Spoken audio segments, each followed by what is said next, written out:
Hello, Tri-County area. It's week 3 of the high school football season, and y'all know what that means.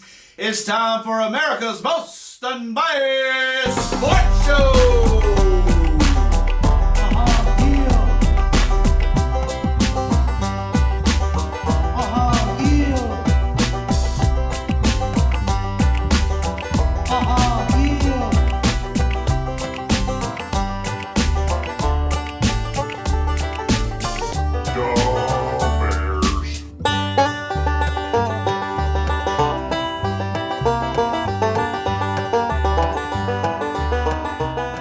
Ladies and gentlemen of the Tri-County area, you know how great this football season is, and you know it's only going to get better. So we're going to have some analysis, and we're going to get right into it. And this week, we're going to start with the Spotlight Player of the Week. Now, if you went to the Liberty County game versus Dixie County, then you know that there was something very odd in the air, and I didn't catch it at first.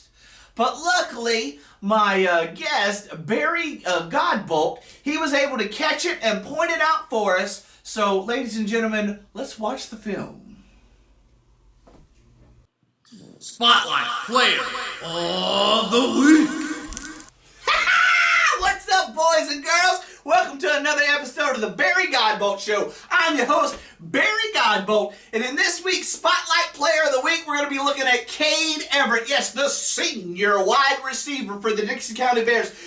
Yes. Oh, come on, man. Look at that.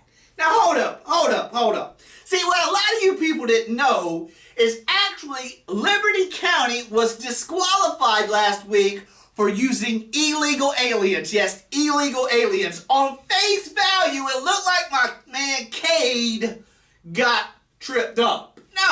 No. They cheated. I tell you. If we go back and we look at it a little bit closer, you can see what I'm talking about. Yes, right here. No, that's not legal. That's not legal at all. That's a 12th man, and the ref has clearly missed it. That right there, yeah, no. That is not your fault, Cade. Listen, as we come back and play home next game, let's make sure we have a higher chain link fence. No more illegal aliens getting here on the football field. Listen, either you're a bear or you're a bear bait. Ladies and gentlemen, don't feed the bears. I'll catch you next week on the Barry Godbolt Show. See you later.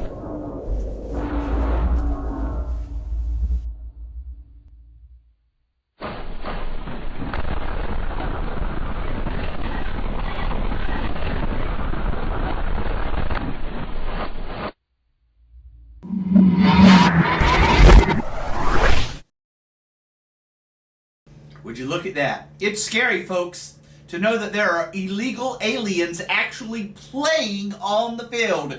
They are among us. So we're going to get on down to last week's game with Liberty County versus Dixie. And as we get into it, I just want you to know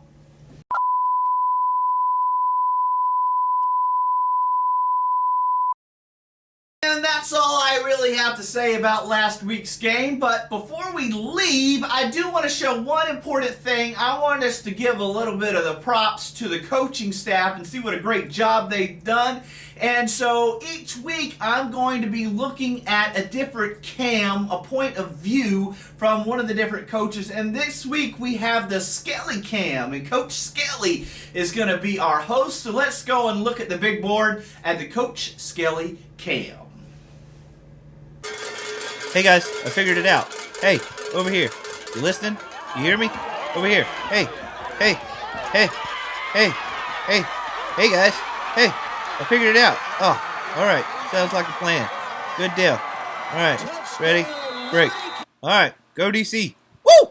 Ah, yes, it's great to see Coach Skelly getting those men fired up and ready to go. Always thinking, always changing when changes need to be changed. And he's always getting after it. So let's go ahead and let's look at this week's rankings of the Tri-County area. We're going to start with number 6. Yes, still in 6th place, we have Bronson. And number 5, I have dropped the Lafayette's to number 5. Yes, and moving up this week, yes, moving up are the Chiefland Indians at the number 4 spot. The number 3 spot is held by the Trenton Tigers.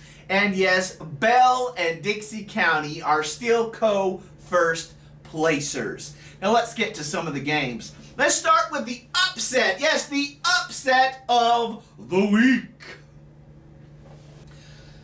Yes, in this week's upset of the week, we have the Bell Bulldogs playing the Bozeman Bucks. Yes, Bozeman Bucks. Never heard of them, but I am expecting an upset. Yes, an upset this week where the Bell Bulldogs will lose 49-6. Now let's get to the rest of the games on the docket, but guess what?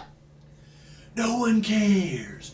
No one cares. So let's go ahead and let's skip ahead to the game of the week. Yes, and this week's game of the week is the Dixie County Bears versus the bye week. Yes, this week's game, I expect a lot of action. I expect the Dixie County Bears to roll, and yes, you will see some great highlights over at Bruce Boyette Stadium. I'll be there with my ticket and my horn ready to go. All right, now let's go ahead and let's look at last week's play of the week. And last week's play of the week actually comes from the Dixie Bear game. Yes, and we're going to see 8T, which I like to call White Lightning. Yes, and we'll see White Lightning doing his thing because he makes it do what it do.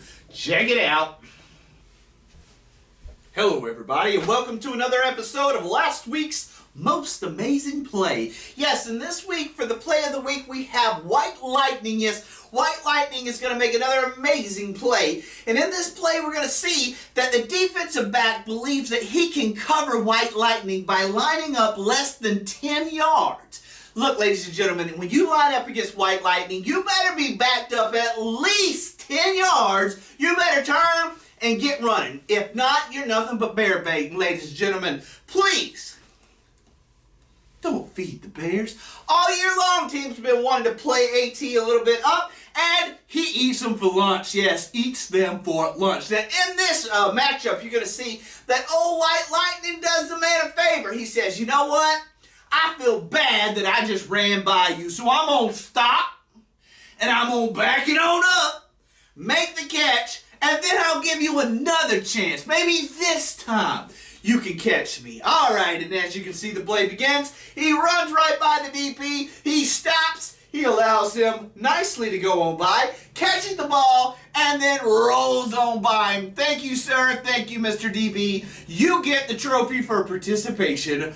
Good job. All right, till next week, ladies and gentlemen, remember, don't feed the Bears. I'm out. Your greatest unbiased host ever, Jarrett Thomas, for America's Most Bears. 1, 2.